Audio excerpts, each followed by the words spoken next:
over to you, Vijay, because many of us say we're fighting the same fight again and again and again. There was a conversation yesterday, will this fight ever end?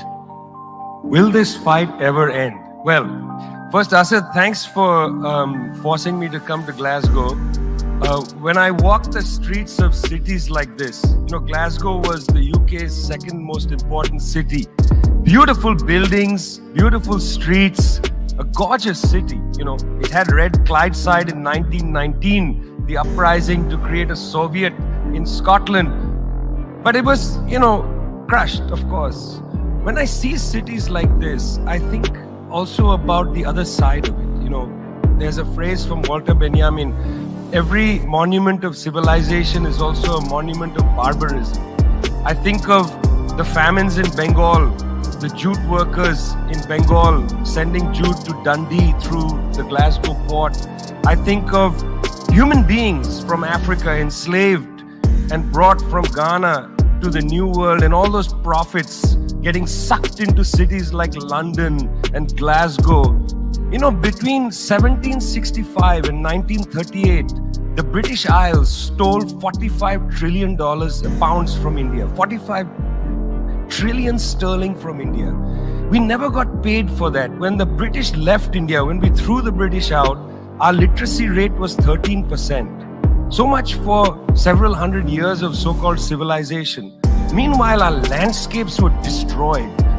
Coal was foisted on India. You foisted coal on us. You were the ones that came and made us coal dependent. And then you left, and now you dare to condescend to us. When I listen to Boris Johnson, when I listen to people like Joe Biden, when I listen even more to Emmanuel Macron, all I can think of is how condescending you are. You condescended to us 400 years ago. You condescended to us 300 years ago. You condescended to us 200 years ago. You condescended to us 100 years ago. You're condescending to us today. You only know condescension because for you, colonialism isn't something that happened in the past and we defeated you. It's not that. For you, colonialism is a permanent condition. And that permanent condition happens in two ways. There's the permanent condition of the colonial mentality. You want to lecture us. You want to tell us that we are responsible for all the problems because you'll never accept that you're the one principally to blame. You signed the Rio Formula in 1992 on common and differentiated responsibilities. You like the common part. You like the common part. You like to say we're all in this together and so on. We're not in this together. The United States, 4-5% of the world's population, still uses 25% of the world's resources. You outsource production to China and then you say China is the carbon polluter. China's producing your buckets. China's producing your nuts and bolts. China's producing your phones. Try to produce it in your own countries and see your carbon emissions rise. You love lecturing us because you have a colonial mentality. Then there are colonial structures and institutions.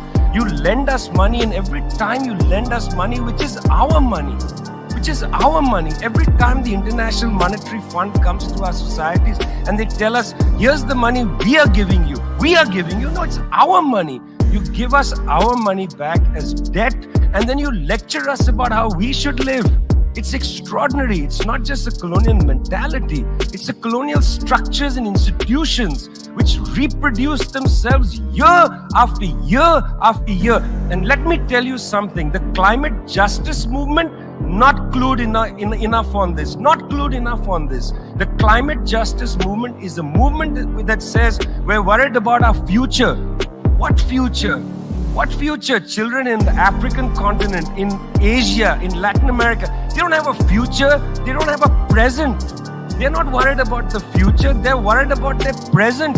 Your slogan is, we're worried about the future. What future?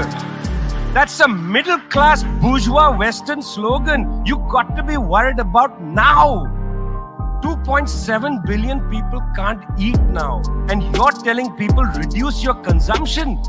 How does this sound to a child who hasn't eaten in days? You gotta clue into this, guys. You gotta clue into this. Otherwise, this movement will have no legs in the third world. No legs.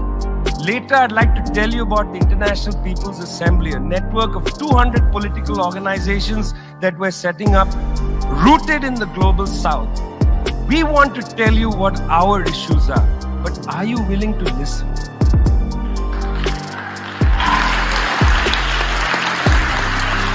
Thank you, Vijay.